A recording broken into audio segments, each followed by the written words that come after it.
मेरे ख्याल में ये बहुत बड़ा स्टेप है। मैं हैरान हो गया हूं कि ऐसा स्टेप इन्होंने लिया।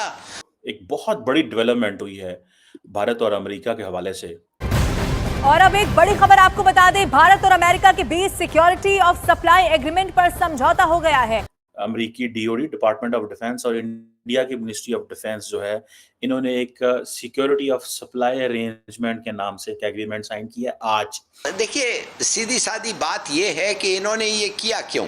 जो इन्होंने किया इस पर वाज़ेह है क्यों किया। It's very obvious why they did it, है ना।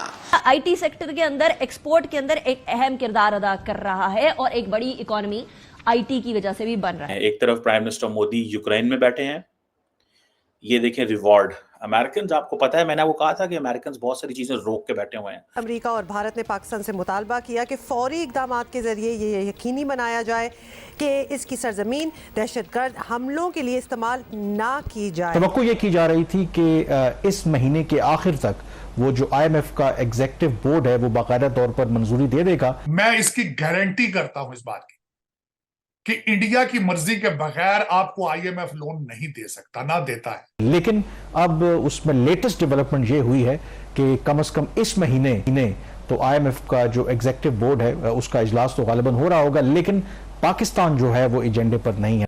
Somewhere in the Pacific ocean Indians को कुछ चीज चाहिए तो अमेरिकन फौज जो नजदीक तरीन होगी वो उनको प्रोवाइड करेगी। आप ये कह लें कि सोसा कहा जा सकता है। नमस्ते दोस्तों, जय हिंद। हिंदुस्तान स्पेशल में आपका स्वागत है। दोस्तों, भारतीय रक्षा मंत्री राजनाथ सिंह इन दिनों 23 से 26 अगस्त तक अमेरिका की यात्रा पर हैं। शुक्रवार को उन्होंने अमेरिका के साथ दो बेहद अहम रक्षा समझौतों पर हस्ताक्षर किए। इनमें से एक security of supply management SOSA और दूसरा लाइसेंसिंग अफसरों की नियुक्ति को लेकर है। इनमें SOSA द्विपक्षीय और गैर बाध्यकारी समझौता है, जिसे अमेरिका ने अभी तक केवल 18 देशों के साथ ही साइन किया है। इस समझौते के तहत दोनों देश राष्ट्रीय रक्षा को बढ़ावा देने वाली वस्तुओं और सेवाओं के लिए एक दूसरे को प्राथमिकता देंगे। वहीं माना जा रहा है कि SOSA पर हस्ताक्षर होने के बाद तेजस को इंजन की जल्द सप्लाई सुनिश्चित हो सकेगी।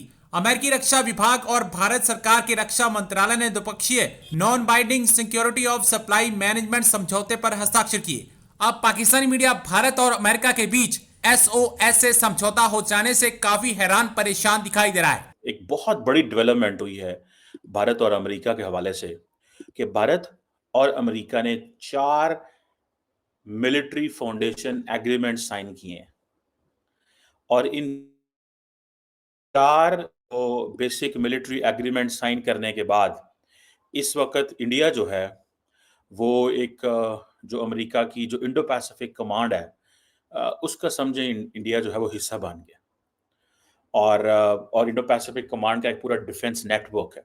ये अगर मैं सिर्फ आपको ये बताऊं कि ये जो एग्रीमेंट है ये बड़ा इंटरेस्टिंग है। ये बेसिकली अमेरिकी डीओडी, डिपार्टमेंट ऑफ डिफेंस, और इंडिया की मिनिस्ट्री ऑफ डिफेंस जो है, इन्होंने एक सिक्योरिटी ऑफ सप्लाई अरेंजमेंट के नाम से एक एग्रीमेंट साइन किया है आज। अमेरिका के इस वक्त भारत के जो डिफेंस मिनिस्टर हैं राजनाथ सिंह साहब, वो अमेरिका के अंदर मौजूद हैं। और ये जो पिक्चर है ये उन्हीं की है जो वहाँ पे उनको अमेरिकन वेलकम कर रहे हैं। एक तरफ प्राइम मिनिस्टर मोदी यूक्रेन में बैठे हैं, ये देखें रिवॉर्ड। अमेरिकन, आपको पता है, मैंने वो कहा था कि अमेरिकन बहुत सारी चीजें रोक के बैठे हुए हैं।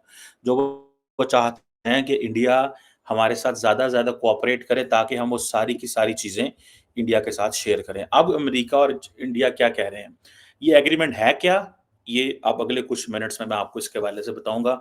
इसकी इम्प्लीकेशंस क्या होंगी, इंडिया किस एडवांटेज पोजीशन में आ गया। देखें, ये जो मिनिस्ट्री ऑफ डिफेंस और डीओडी का जो एग्रीमेंट है ये एक बायलैटरल एग्रीमेंट है लेकिन नॉन बाइंडिंग है। ठीक है जी, बायलैटरल एग्रीमेंट है लेकिन नॉन बाइंडिंग है सिक्योरिटी ऑफ सप्लाई अरेंजमेंट के दरमियान। ये जो है जिसे आप ये कह लें कि सोसा कहा जा सकता है, सिक्योरिटी ऑफ सप्लाई अरेंजमेंट जो है, ये इंडिया और अमेरिका के लोगों ने ये साइन किया है। निचले लेवल के लोगों ने, एडिशनल सेक्रेटरी लेवल पे जो लोग हैं उन्होंने ये साइन किया है, और अमेरिका के भी एक DG एक्विजिशन है, उन्होंने साइन किया है। अब इंडिया और जो अमेरिका है एक दूसरे को जिसे कहते हैं ना सपोर्ट देंगे, प्रायोरिटी सपोर्ट देंगे फॉर गुड्स एंड सर्विसेज। जिसकी वजह से दोनों मुल्कों का डिफेंस मजबूत हो सकता है। अगर कहीं पे अमेरिका को कोई चीज़ चाहिए ऐसी जो उनके डिफेंस के लिए ज़रूरी है और कहीं पे इंडिया को कुछ ऐसा चाहिए जो इंडिया के डिफेंस के लिए ज़रूरी है, तो अमेरिका ये प्रोवाइड करेगा। इस एग्रीमेंट और अरेंजमेंट के बाद दोनों मुल्क जो हैं वो एक दूसरे के जो इंडस्ट्रियल रिसोर्सेज हैं उन्हें एक्वायर कर सकते हैं। और दूसरा ये है कि दोनों मुल्क जो हैं एक दूसरे की जो सप्लाई चेन है उसको डिस्टर्ब नहीं होने देंगे और दोनों मुल्क एक दूसरे की जो नेशनल सिक्योरिटी नीड्स हैं वो पूरी करेंगे। सो जहां पे in case somewhere in the Indian ocean, somewhere in the Pacific ocean Indians को कुछ चीज चाहिए तो अमेरिकन फौज जो नजदीक तरीन होगी वो उनको प्रोवाइड करेगी। इसी तरह इसी स्पेस के अंदर अमेरिकन को कोई चीज चाहिए तो इंडिया उनको वो चीजें वहां पे सप्लाई करेगी। तो सब अफसोस कि बॉर्डर के एक पास आपने सूरत हाल बताई है वैसी ही है और दूसरी साइड पे यहाँ पे फैटफ आपकी नाक की लकीरें निकलवाता है। दूसरा, IMF ने आपके साथ कौन सी शर्त है जो नहीं रखी उन्होंने बल्कि यहाँ तक कि आके अब वो आपके सियासी मामलात के अंदर भी इंटरफेयर कर रहे हैं। कभी इलेक्शन पूछते हैं कैसे होंगे, क्यों होंगे, कौन कराएगा, ये एक अलग चीजें हैं। आपके अभी बिजली का रेट है वो बढ़ा है रिसेंटली, उसके बाद वो बिजली के रेट पे इंटरेस्टेड है, लेकिन आपके 87 मेंबर है इस वक्त कैबिनेट के, उनमें उनका कोई इंटरेस्ट नहीं है। लेकिन दूसरी तरफ मैं ये बताना ये चाहूंगा कि भारत को ये करते हुए 76 साल लगे हैं। आप ये देखें कि वहां पे इंडियन इंस्टीट्यूट ऑफ टेक्नोलॉजी से लोग पढ़ के जा रहे हैं और पूरी दुनिया पे हुकूमत करते नजर आ रहे हैं। इस वक्त अगर देखा जाए तो अमेरिका, IMF तो ultimately is funded by America. America की हर दूसरी बड़ी ऑर्गेनाइजेशन का हेड जो है वो भारतीय निजाद है और इंडियन इंस्टीट्यूट ऑफ टेक्नोलॉजी से पढ़ा है। अजय बंगा की सबसे बड़ी मिसाल है, उनके कांग्रेसमैन, उनके प्रेसिडेंशियल कैंडिडेट, हत्ता कि वहां की वाइस प्रेसिडेंट जो है कमला हैरिस, वो इंडियन निजाद है।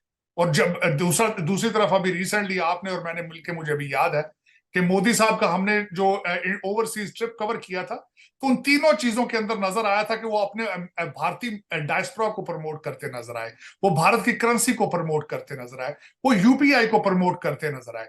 आपने कभी देखा है कि हमारा कोई फॉरेन डेलीगेशन गया हो, उसने सबसे पहले तो ये बताऊंगा कि जाते कर्जा लेने हैं लेकिन 350 बंदों का डेलीगेशन साथ जाता है, कैमरामैन साथ जाते हैं, शेफ साथ जाते हैं, कुक साथ जाते हैं।